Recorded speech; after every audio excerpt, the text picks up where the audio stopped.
Thank you, Matt. You watched this ceremony, I'm sure, or parts of it this morning in Baghdad. What are your reflections?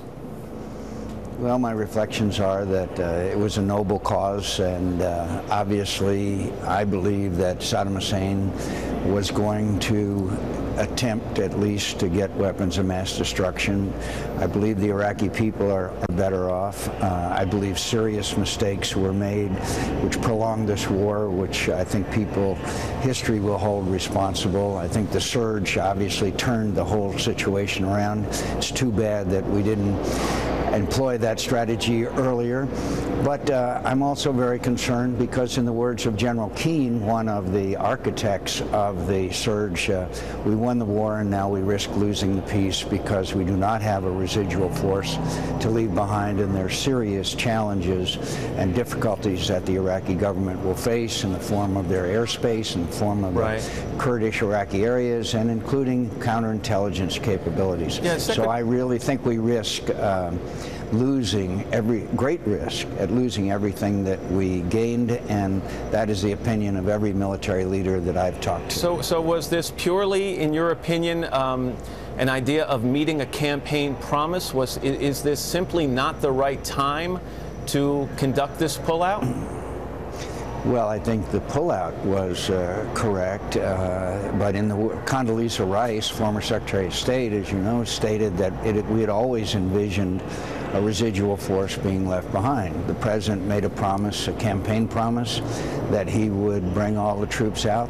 It's very obvious, I know for a fact because I was involved, that there was very little real discussion with the Iraqis about a residual force being left behind, and it is what it is, and so we risk losing everything that we gained at enormous sacrifice. The New York Times talked to some Iraqis about this pullout, and Khalali Ibrahim, a government employee, said, quote, "I am so concerned about the U.S. withdrawal. Many things will gradually deteriorate in Iraq, especially security, which will be affected by Iran's influence once the Americans have gone. Do you fear we're leaving behind a void that the Iranians will gladly fill?"